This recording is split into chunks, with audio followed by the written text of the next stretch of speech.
We'll give everybody a second to get in. It takes a second or two to get everyone in the room. Adjust my background. And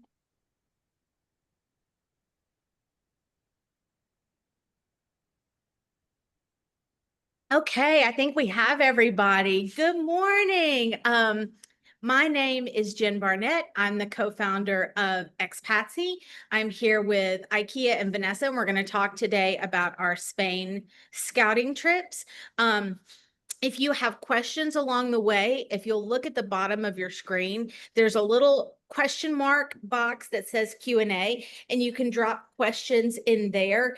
Unfortunately, raising your hand doesn't do anything in these sessions. I don't know why, but you can put a question in the Q&A, and I'll make sure that we get to our questions either along the way or at the end.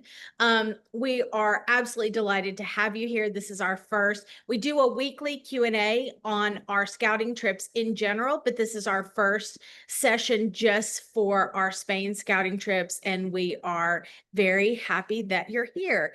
IKEA, I will turn it over to you. okay, hi everyone. Good morning, afternoon, or evening. We're so happy to have you here. I love the scouting trips. Obviously, I went on the first expatsy scouting trip to Portugal, and I gained so much from the experience of having my feet on the ground, being able to talk to the people, the locals there, and just gathering my own experience to determine if it was the right country for me or not. And so I hope the same for you. So today, Vanessa and I will be telling you a little bit about our Spain scouting trips coming up in October, and we'll take you through some of the cities that we visit, and then we'll leave time for Q&A. So I will share my screen now.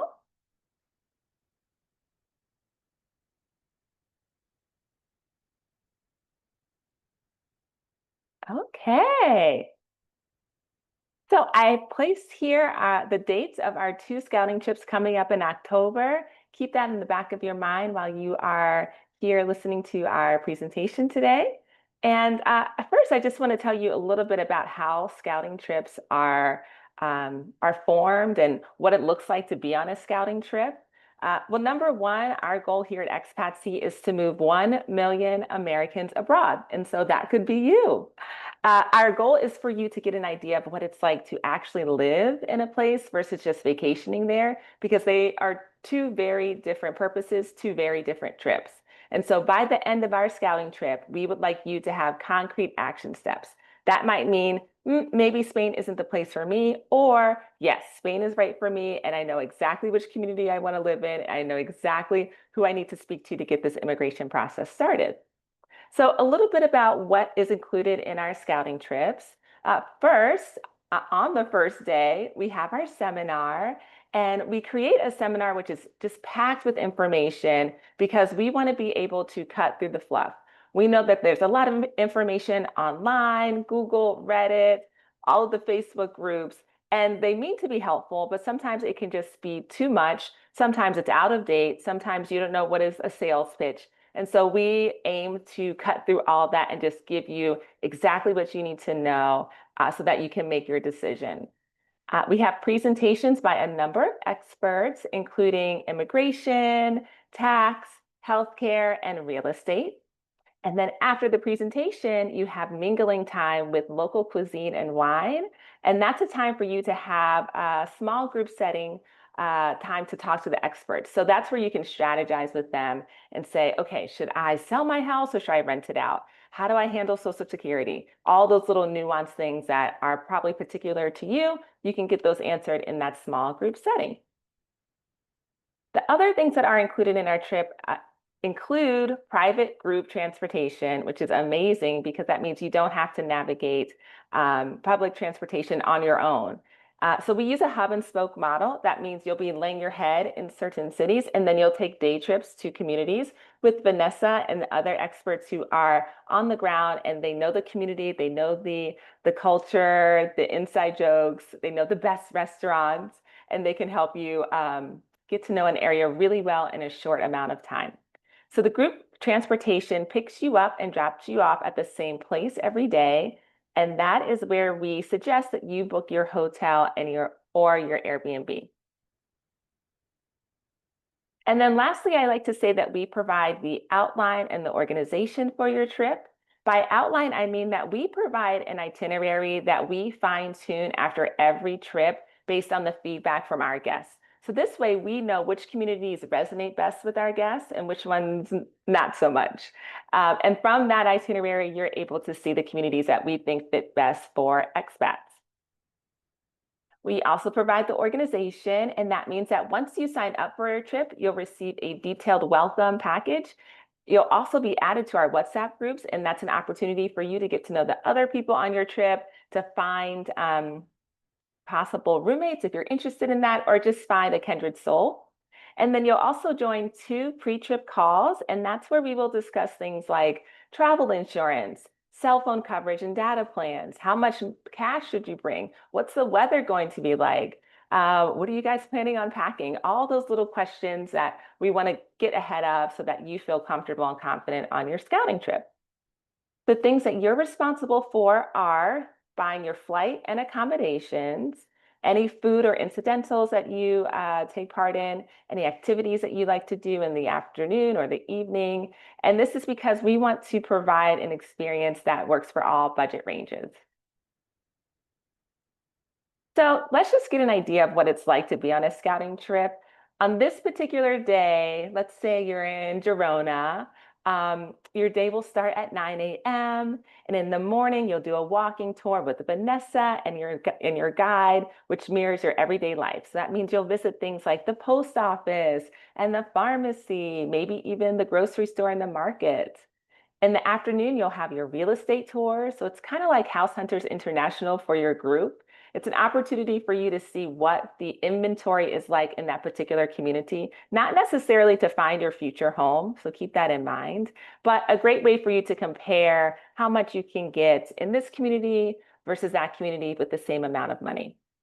And in the evenings, your evenings are always free for you to do whatever feeds your soul. So if you need to take a nice little nap and then have a late dinner, as the Spaniards tend to do, you can do that. I always recommend doing activities that you like to do in your everyday life. So let's say you like to go to art galleries, check out an art gallery, get to know a couple of the people in that community, or maybe go to a dance class. Also, you can go to expat meetup groups and talk to them about their experience. Just really soak up all the knowledge you can while you're there. Okay, so now let's just give an overview of Spain. Spain is one of our most popular tours here at Expatsy, and that's because Spain has a variety of lifestyle options based on your preferences. So if you really value the city life, you can get that, or if you really value the beach life, you can have that as well. There are really strong community bonds in Spain, as you know, also really great art and architecture, a sense of deep culture, and a decent cost of living. Spain is highly ranked in infrastructure, healthcare, and quality of life.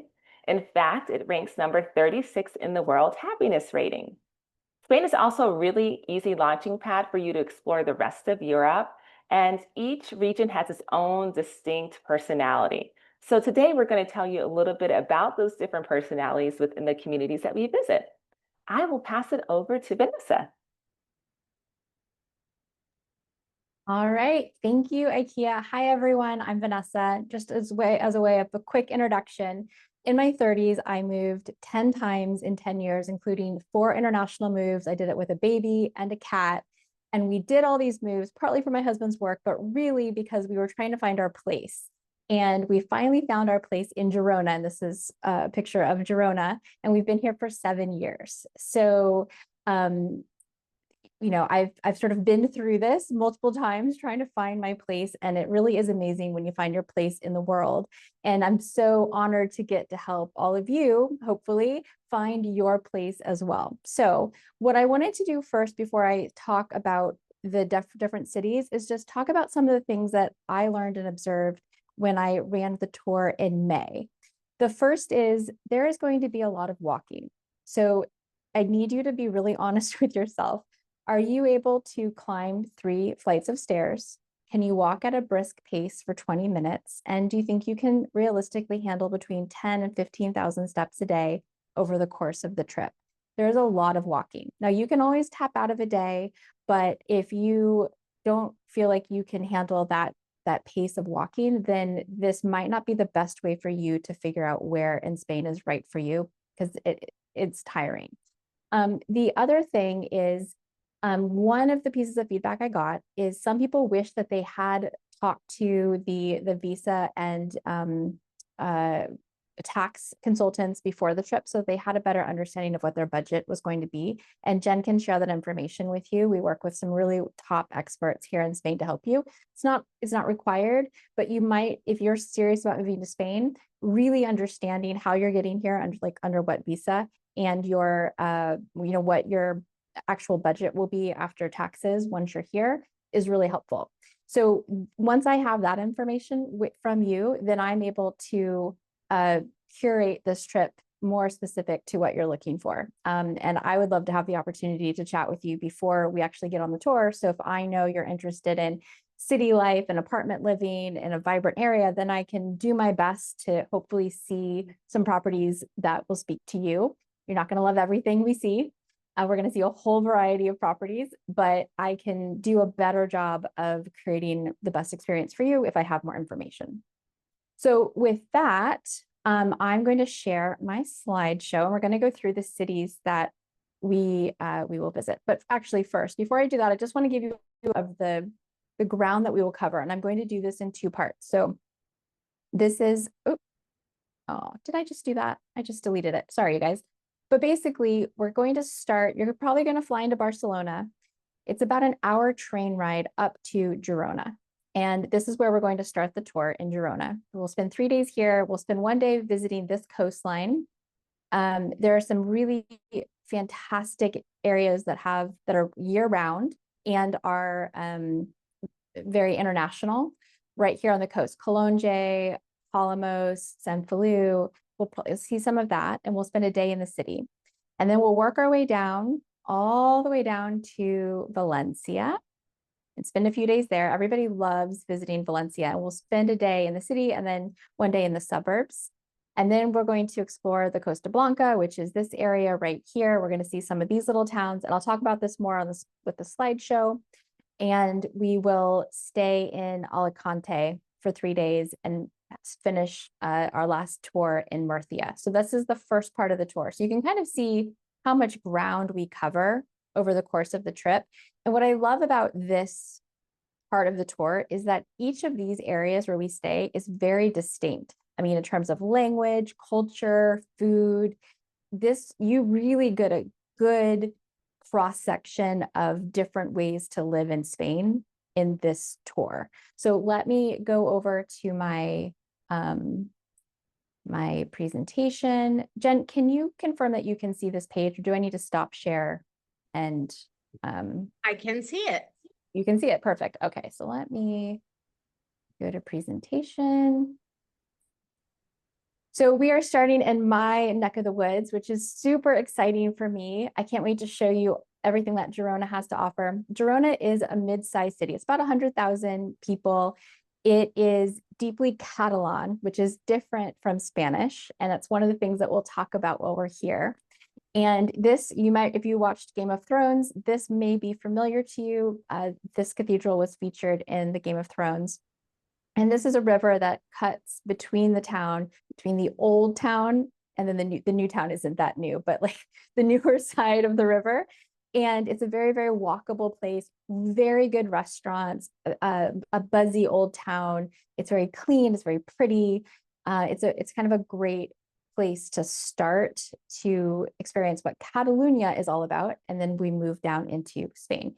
Dave was one of our guests, and he is dairy-free, so he was quite excited that when I showed him my very favorite vegan gelato shop. This place is amazing.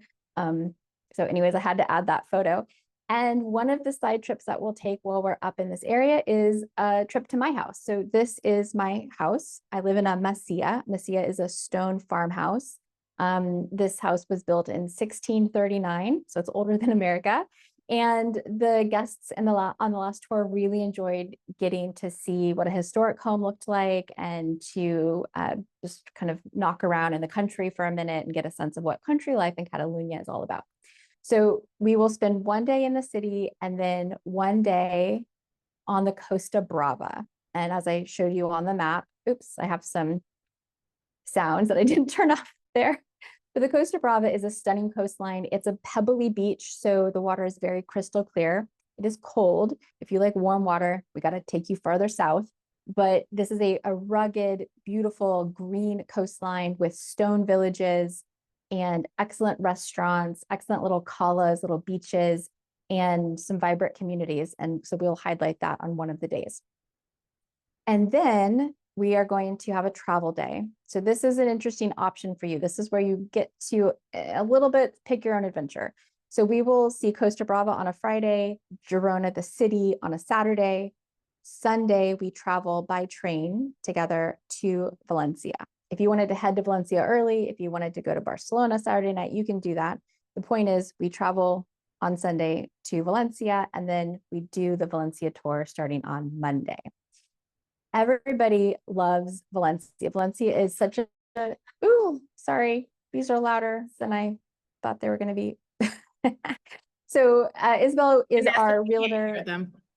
Oh, good. All right. Thank goodness, because they were noisy. Okay. So Isabel is our real estate agent in Valencia. And one of the things I wanted to mention is that in every city, we work with a local real estate professional to do both the location tour and to show us real estate. We found that real estate agents are the absolute best at telling us the best places to go, the best neighborhoods to know about. And then of course they can talk about what it costs to rent or buy in the area.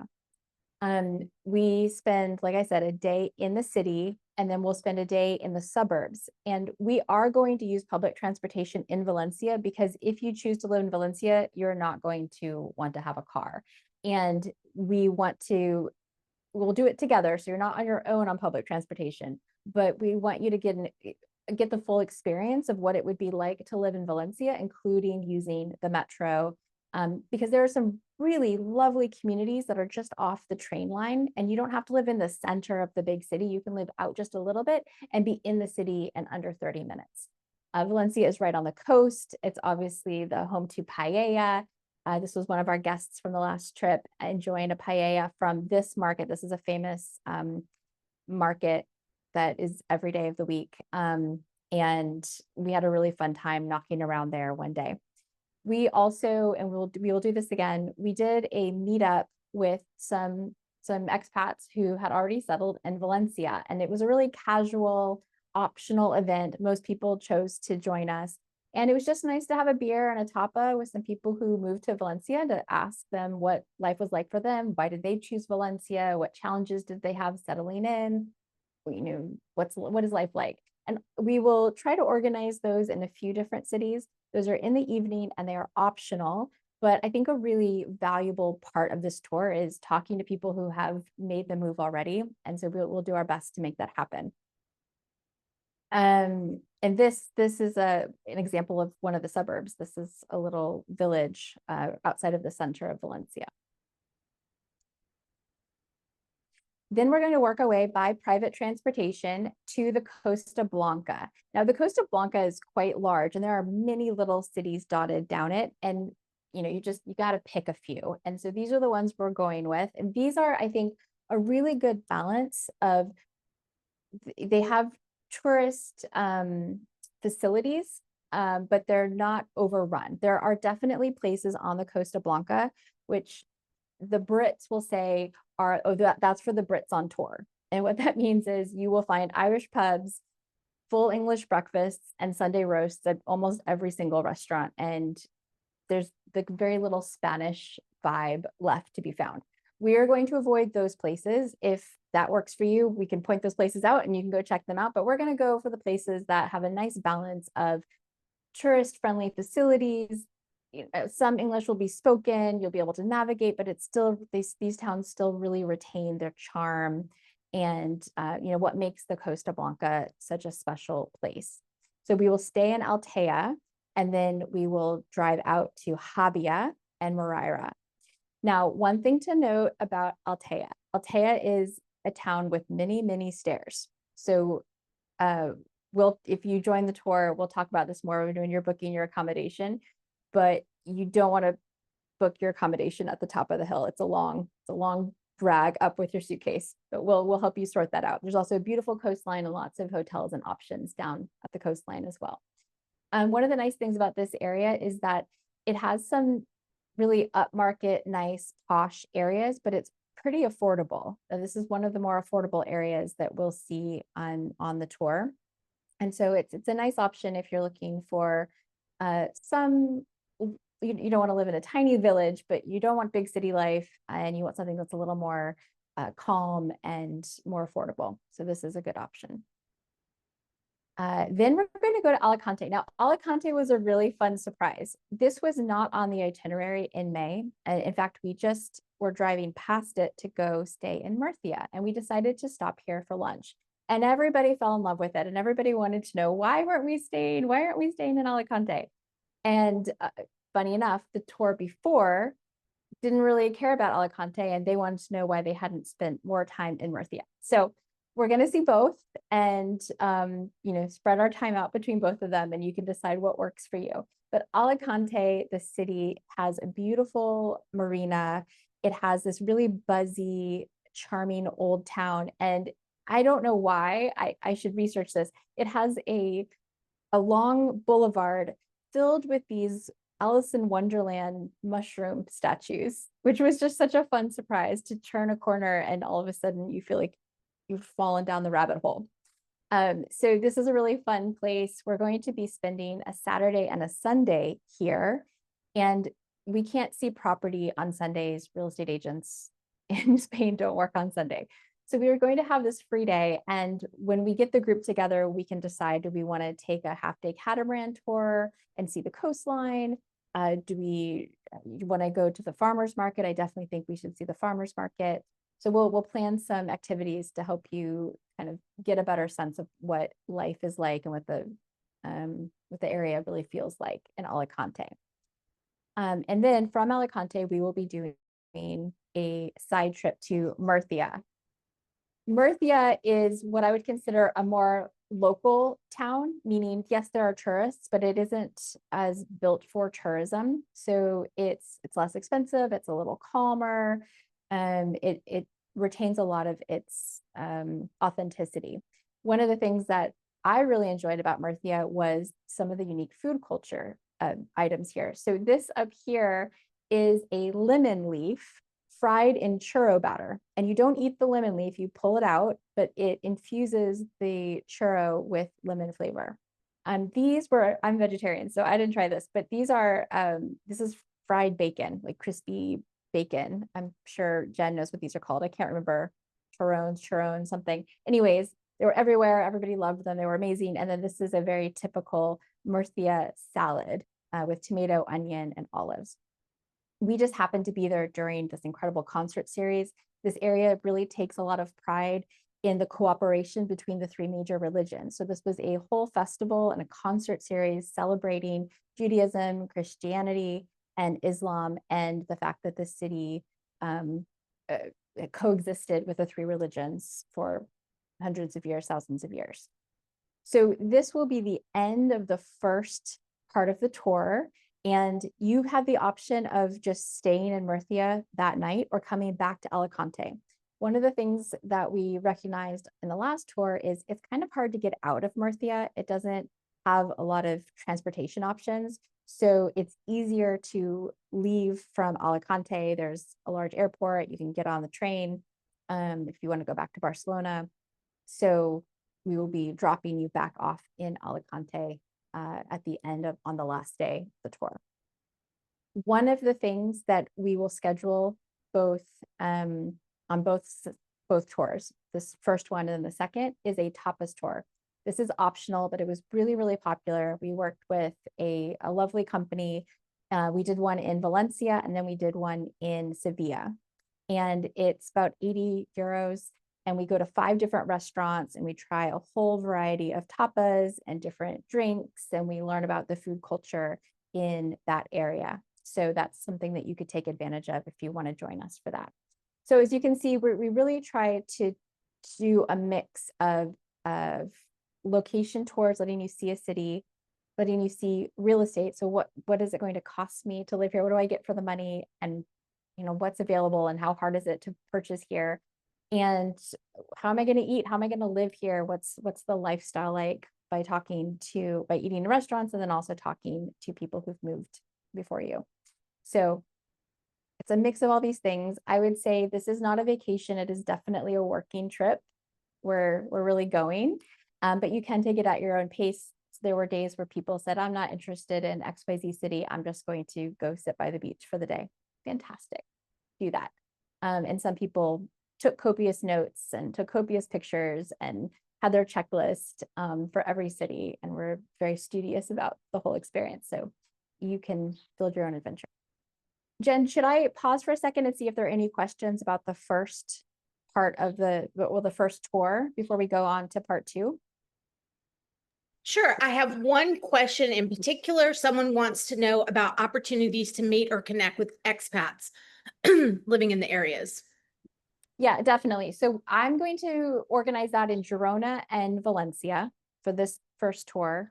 And then I have to work that out for the second tour. But yes, we definitely will be creating those opportunities for people. Any other questions? Let me see. I've been answering online. Oh, okay, great. So someone wants to know about the climate in each location that you've covered so far. Okay, so it goes from temperate to hot, basically. October is a really interesting time. In the morning, in where I live in Catalonia, there's this beautiful mist everywhere, and it's cool. You'll want a light sweater, and then the mist rises and the day gets warm, and you're really happy in shorts and a t-shirt.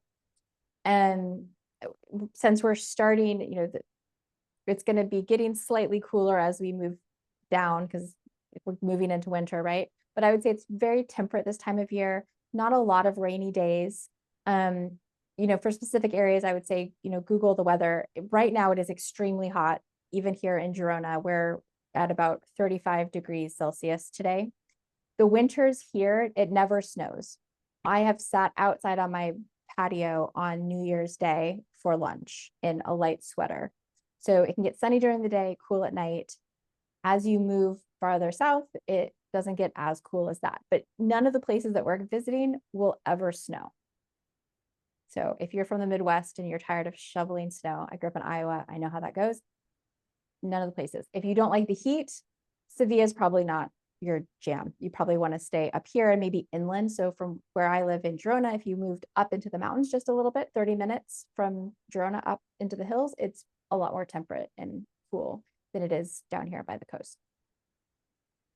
I hope that answered it. Anything else, Jen? I think that's good. I'm going back and forth between websites. Cool. We have 3 people in the group who are interested in Green Spain.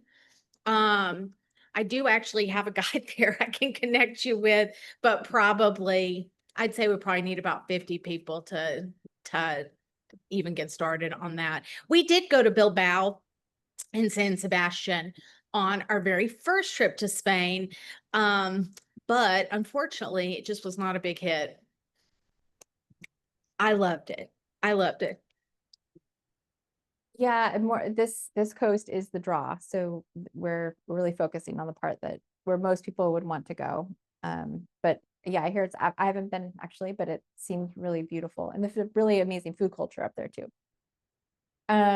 Okay, let's go back to my map so we can visualize the next part of this, and I won't make the same mistake of deleting my, nope, come back. There we go. Okay, so we will fly into Malaga, or drive if you're joining me from the first part of the trip, and we will spend our first night in Malaga. We are only going to spend 1 day staying in Malaga, and I decided to do this because the fact of the matter is Malaga is very expensive. And for most of the people who are interested in this tour, it's not a realistic place for them to live. It's good for you to see the city because if you want to live on the Costa del Sol, it's going to be your hub. You're going to go there to see the Van Gogh Museum and to go to restaurants and festivals and all the things the city has to offer, but you're probably not going to want to rent or buy in the city. So we will do a tour of Malaga, the city, and then we are going to go up the coast and see Almuneca. I love this part of the coast. This is the Costa Tropical. It's a more temperate climate. It's a little more lush and green than you get in some of these other areas along the southern coast.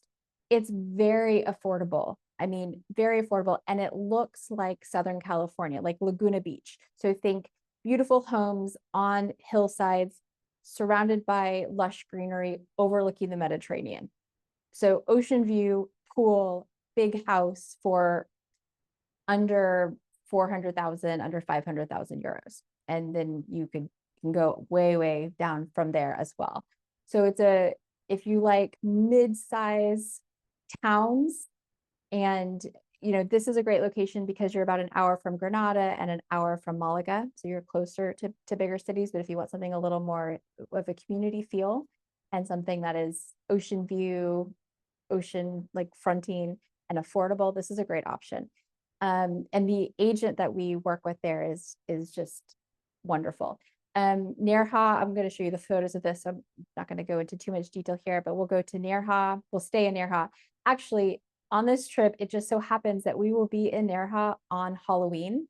Now, Halloween is not a traditional holiday in Spain, but the Spaniards don't miss an opportunity to join a party.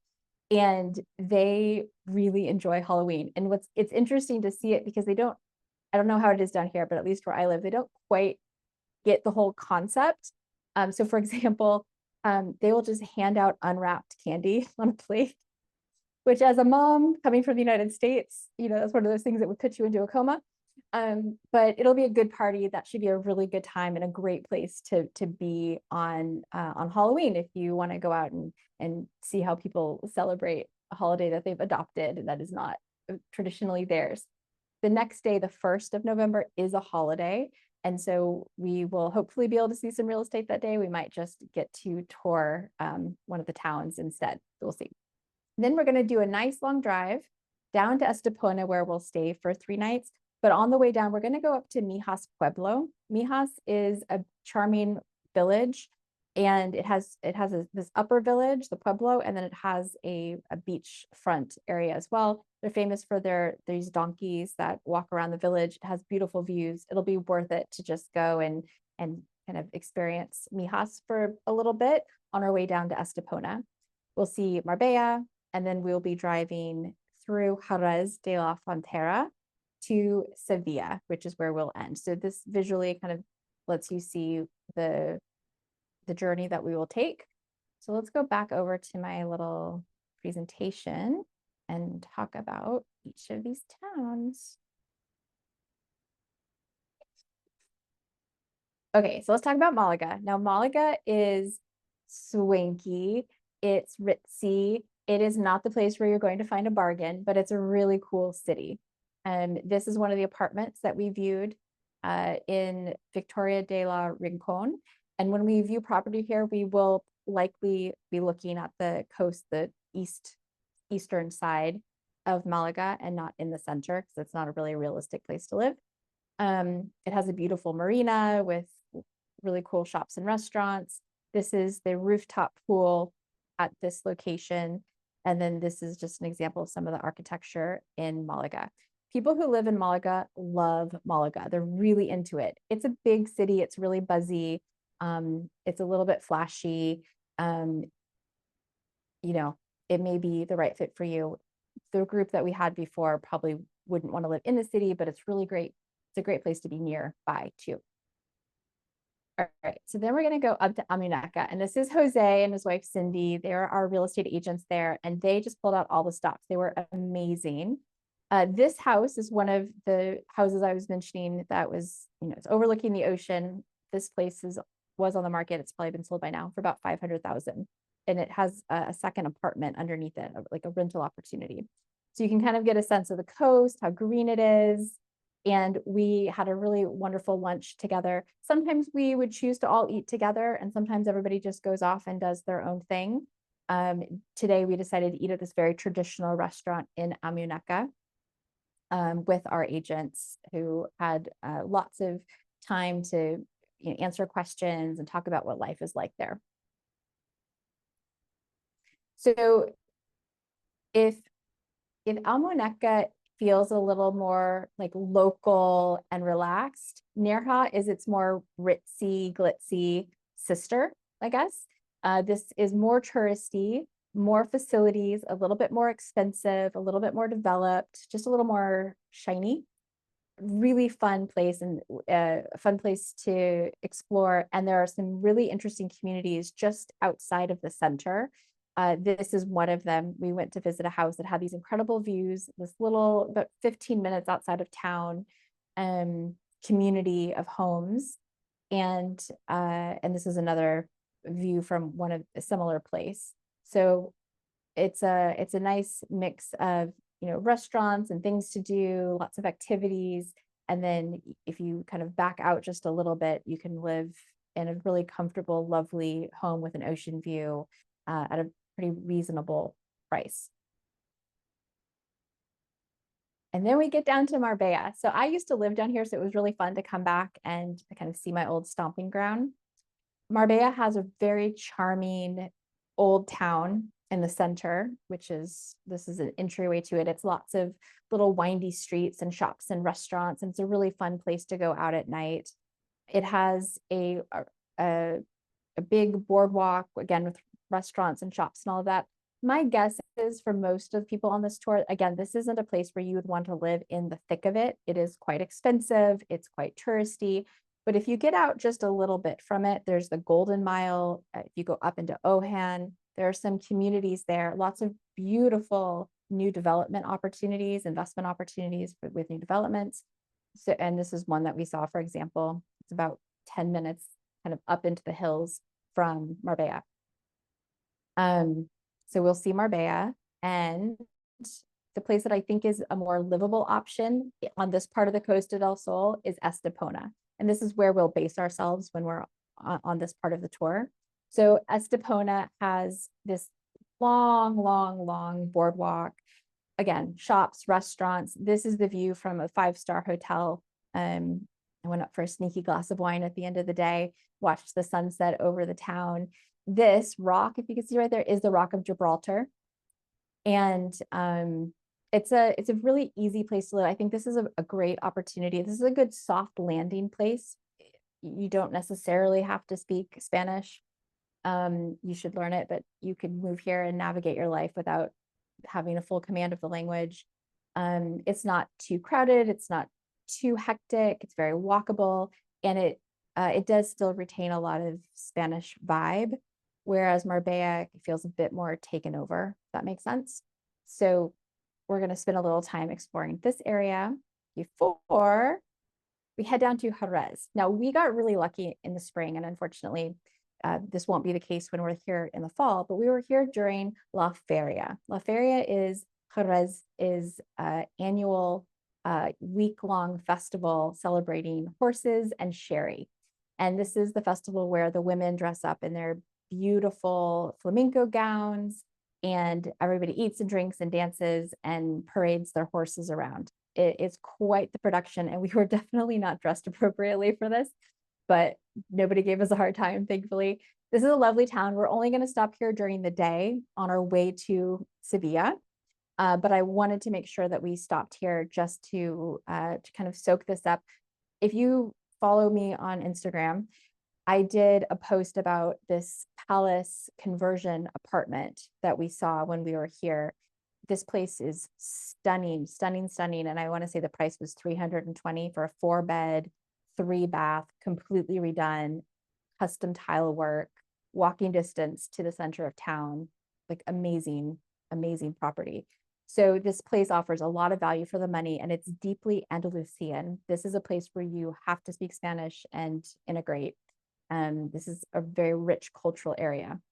And I chose this picture because one of the homes we had an opportunity to see, and this was sort of an example of some of the wonderful surprises that happen on this trip. This family had 10 children and had lived in this house for about 50 years, and it was a museum. Every room was flawless, and it was done. As you can see, we have the matching curtains and bedspreads and all of that. And it was a large house, more than I think anybody on our tour would want to buy, but it was such a cool experience to get to have this peek into what life is like in this part of the world, and how people lived with 10 children in an apartment. So we'll stop here just for a day trip, and then we will continue on to Seville, which honestly is probably my favorite city in Spain other than Girona. This is Plaza de España. This is Stephanie. She is our agent in Seville, and she is also a tapas tour guide. And this is a picture from our night out with her. I chose this picture because we saw this house that was 2 houses on one property. The big house was rented as an Airbnb, and it had its own bodega, its own wine bar. And so this is a picture of Stephanie inside this home's incredible wine bar. And this house that rents for $350 a night was for sale for under $500,000. So Sevilla, when you get out of the center of the city, is a very, very affordable place to be. And it's not as hot either.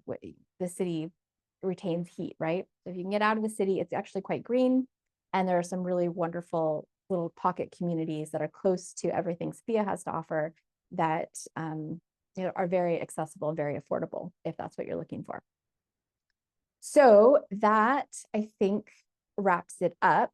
One thing that I wanted to mention when you're thinking about your budget for this trip, I have priced out my hotel stays for the whole trip, and my average room night is about $100 a night. This is for a single person. If you're traveling with someone else, it'll be a little bit more, but I could have gone a little bit cheaper. You could definitely spend a lot more, but if you're thinking about what it will cost you in terms of hotels, you can figure about 100. And these are nice, comfortable, clean, safe places. I'm not staying in a flop house, but or the Ritz. It's right in the middle. So I hope that helps you as you're thinking about your budgeting. Jen, what questions are coming up from people? Okay, so I think we have 5 people now for Green Spain, so we will keep that in mind. Someone asked specifically about a town I've never heard of called Fuengirola. It looks like it's between Malaga and Marbella. Yes. So actually we stopped in this town. This is up the coast, or up into the hills a little bit from Nerja. And we stopped there just for a little mooch around, and we could definitely do that again. It's a really nice option if you want to be close to Nerja, but something that's very historic, a little bit smaller. It is more of a touristy town with old apartments, but you could probably find something in the hills that is quite nice with a great view, and that could be your central hub. They have the only working sugarcane plantation in Europe. Oh, yeah. Yo, factoid. Okay. Yeah. Aaron asked for the differences between Mijas Pueblo and Almuñécar. Gosh. Okay, the Pueblo is up in the hills, so it's not on the coast. It's also south of Malaga, and Almuñécar is, sorry, I say south and north, but really it's west and east. I know Spain, because of the way Spain, like I think of south as the coast, so I'm like Barcelona's in the south, and it's not at all. Well, I do the same thing. I'm north of Barcelona. I'm not actually north, I'm actually east of Barcelona, but we think of it as, anyway, so directions. Mijas is small and kind of hemmed in by the mountains. And there's 2 parts of it. So there's the Pueblo, which is up here, and then there is just, this townhouses, high rises, beach development along the Costa del Sol, like below the freeway on the coast. And then Almuñécar has a lot of tourist facilities. It actually has a full water park on the water just outside of the town. But its old town is, it feels a lot less touristy. It has a little bit of grit, a little bit of authenticity. It's like, hasn't quite been whitewashed over. I liked it. It felt like you were really stepping into an authentic town. It didn't feel like it had polished itself up for the tourists. So take your pick. Thank you. Okay, so Donna asked about politics in Spain and areas that are most liberal and LGBTQ plus friendly. I have not run into a place that isn't. Right. It's I think you have to be very, so rural. Maybe the Extremadura. maybe, but even there, I mean, people are really open. Nobody cares. I mean, people sort of were taken aback. There was a woman walking down the street nursing her baby. Nobody covers. Why would you bother covering your baby when you're nursing? Boobs are up. Doesn't matter.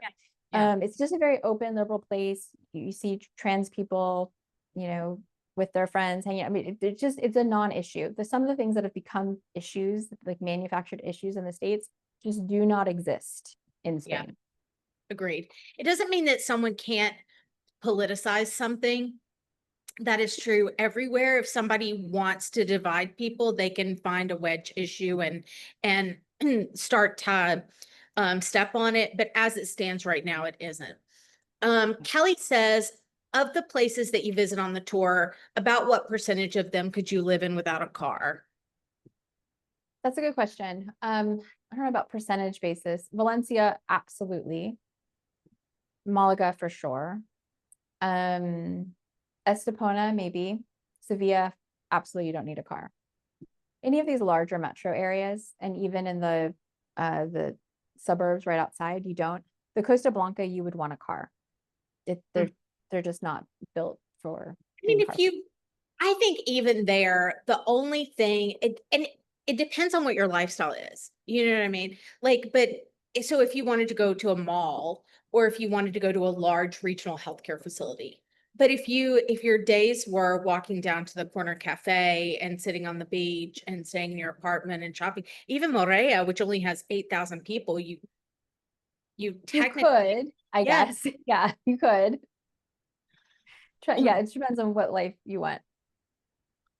Crystal asked how many days the tours are right now. The Barcelona leg is 12 days and the Seville leg is 10 days, although we will probably be extending that next year. If you have a question, go down to the Q&A section and type it there. Okay, and then 2 people asked about real estate covering rentals. Will you speak to that, rentals versus homes for sale? Yeah, definitely. So we try in every market to give you an idea of what this home would rent for. I would say in general, most of the places you would be interested in renting in most places are going to go for between 1,000 and maybe 1,600 a month. I mean, really in any market.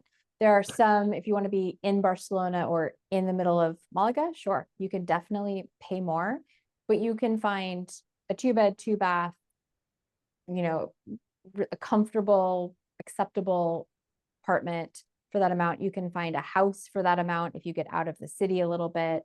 If you're not right in the center, you have to remember the average salary in Spain is about 1,500 euros a month. And most of these places are going to be rented to locals, and there is an upper limit to what people can afford to pay in rent. So if you can afford between 1,000 and 1,600 a month in rent, you can probably find a place that is acceptable for you. Okay. Somebody wants to know your Instagram. Yep. Solena, SOLENA _global living. Maybe you could put that in the chat. Does the chat work? Can I tap in there? I'll do it. I'll do it. Okay. And if you go back a little bit, you can see I did a video of every single day of the tour. So if you want a more detailed look at what a day in life was like, ooh, that was a lot of work, but I'm going to try to do it again this next time. It was a good challenge. Amazing. And it is, I know how much work it is. Okay, Tony asked, what is Green Spain? So the north of Spain, damn it, that's not right either. The west of Spain is often called Green Spain, especially Basque country. And even I think continuing all the way down to Galicia, but y'all can correct me, you Green Spainies up in here. But it's very lush. It is cooler. It's more towards like the parts of Galicia are comparable to Ireland. Up where Basque Country is much like France, and so on. But as it happens, people love the sun, right? It isn't everyone, but people often like to live in places that are warm and sunny. Alejandra asked about trips to Madrid and surrounding areas, and I think you're the first person to ever ask, Alejandra, I'm afraid. But like I said, we are hopeful to launch a custom tour product soon. We got a lot going on, so don't hold your breath. But that way, so if you want to go somewhere where our group trip doesn't go, or if you have a family with small children, or some other combination of things, then you can go on your own, and maybe then you can also attend our seminar in one of the cities that we already hosted in, and then you could go off on your own. So Victoria had asked about learning about healthcare and hospitals and things like that. Victoria, one thing I want to recommend, and IKEA, if you don't mind grabbing it, is we have a partner named Hunter. Hunter is incredibly talented. He was the advanced man for healthcare on Obama's team. And so he knows about healthcare capabilities in all sorts of countries and regions around the world. And so I would honestly schedule a call with him before you plan a trip, because he will have a lot of insights. I will share really quick, sorry, really Go quick. ahead, I know go we're for running it. out of time. We had somebody who lost their whole bag of medication on this trip. He just left the whole bag, thousands of your dollars worth of medication, and he got his prescriptions, went to get them filled, and he spent $85 out of cash, out of pocket. I mean, the healthcare here is very, very good. It is very reasonable, and I have paid multiple times for medications with pocket change. So it is a different experience experiencing healthcare in Spain than the United States. Okay. Someone asked about costs. Michael, did you get your questions answered about costs? Okay. Stephen asked about Americans finding jobs in Spain. I would say that that is very, very challenging. In general, what we say is that there are countries in the world, the wealthy countries, that want labor, right? So UK, Ireland, the Nordics, Australia, New Zealand, Canada, and so on. And then there are middle class countries, and they want money. They want you to come and be retired and spend your life savings, or be a remote worker and spend your salary. It isn't to say that there aren't opportunities if you have especially specialty skills that are on the critical skills list, but it is just sort of a process of finding a job. You might be better off going to school in Spain if that was a route that you wanted to pursue. Would you agree with that, Vanessa? I would. I mean, Yeah. unless you want to teach English, and even then that's highly competitive, you would be better off earning money outside of Spain and working as a digital nomad. Michael, what did you want the cost for, if you don't mind? Anonymous attendee says, is there an age limit for obtaining a mortgage in Spain? Yes. And it depends a bit on your circumstance, but the mortgage cannot continue past your 85th birthday, and that's on the high side. Services. Yeah. Sorry, I'm talking about. No, that's okay. So yes, it's not like the States where you can just get a mortgage at 70 that goes until you're 100. It's not going to happen. I have a great mortgage broker if that's something that you want to explore more, but yes, there is an upper limit. Okay, I'm going to drop Hunter in the chat. And then also someone asked about getting a Spanish IRA. No such thing. Other countries do not have IRAs because no one needs them. But I do have a partner who can help you with expat finances. And so I'm going to share them with you. So I'll put that in the chat, and they're lovely. Somebody wants your videos not on Instagram. Unfortunately, Erin, that is where they are. I'm on TikTok as well and YouTube. Pick a platform. Oh, I'm on YouTube. them all. I'm on YouTube. It's Selena Global Living, same as TikTok. So I'm Selena Global Living everywhere except for Instagram, where it is Selena_Global Living. Shay also asked about employment, and there will not be a recruiter. And one thing I will tell you is I don't think the trips are good for people who want to go on skilled work visas. And here is why. People who are going on skilled work visas don't need scouting trips, because you are going to move to where you find the job. What you need is to find a job. Now, I do have a workshop on finding a job abroad that you can attend at $79. And we'll talk through what the process is for for job hunting abroad, and I'm happy to help you with that. But I wouldn't spend your money on a trip. I would save your money for the other things that you'll need, because if you get a job in France, you're going to move to France regardless of how much you liked Valencia. Irene asked about polyamory, liberal, polyamorous, atheist, and Jewish. I mean, that's very specific, Irene. Obviously, polyamory is not a protected class. Atheism and Judaism are. But in general, I would go to a bigger city. I would go to a big artsy city. Yeah, it's all happy and tolerated. Just go to a big city. That Yeah. You'll find your people. Yeah. Is there an airline or boat that could help me move my dogs? IKEA, are you typing our guide? Thank you. Shay asks if you need a travel visa. You do not at this time. What percentage of home purchase do you need put down to get a mortgage in Spain? Usually 30%, sometimes 40% if your income comes from outside of Spain. But if you're a digital nomad and you've filed taxes in Spain, you can get as low as 20% down. I do know somebody who got a 15% down, but that was special circumstance. I wouldn't count on that. Okay, so the last thing is people are asking about the cost. Do we have any of that? If not, I can just recite it. So right now, let me pull it up. I'm on a completely different page. Yes. Okay. You got that, Kia? Yes, I can pull it up. One thing I want to talk about is we don't, like, we don't offer accommodations on this trip, but we are looking at potentially doing that in future. I can't say for sure. I'd love your thoughts on whether or not you'd like accommodation to be included. There are some pros and cons to it. But so the pricing for next year, just know that the pricing that IKEA is going to tell you is for this year specifically, because we may make some changes to the length of the trip, the cities we visit, the housing, and so on for next year. So keep that in mind. Anut said that digital nomad income needed to relocate this time is about $3,000 a month. And I have a hard stop. I'm so sorry. I have to head off, you guys. It was so nice to get to talk to all of you. Hopefully I get to meet many of you and you join me on the trip. And yeah, thank you. Bye guys. Sorry. Thanks so much, Vanessa. Take care. Bye. Robert mentions that our travel agent is very helpful.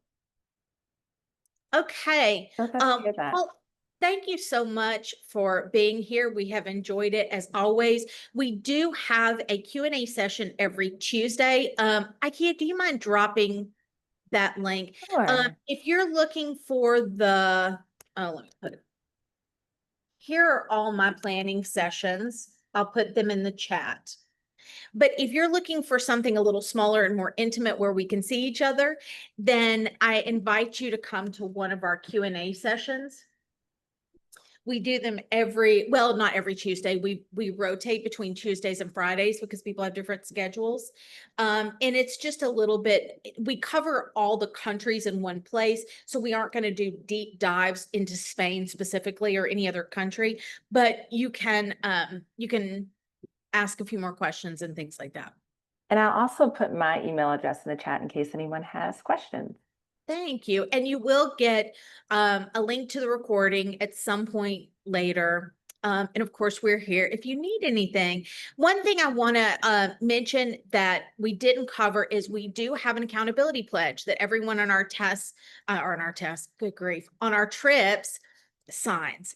And so we all agree that we're going to be kind to each other, that we're going to be open. There are little things that are going to happen. There's going to be a strike, a bus is going to break down, there's going to be a power outage or a heat wave, something will happen.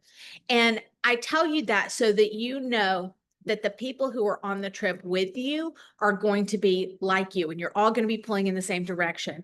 One of the best things about the trips is it becomes your move abroad cohort.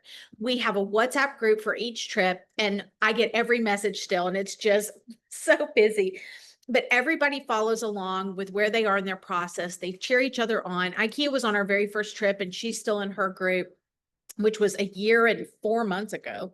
And so that's a big part of it is the humanity of it. So don't expect an automatic anything. Don't expect an all-inclusive anything. This is real life humans helping other real life humans achieve this dream in a sometimes messy way. And so that is the one thing that I would want to leave you with. And like I said, we just appreciate you. We look forward to getting to know you. And Y'all take traveling with you. Bye.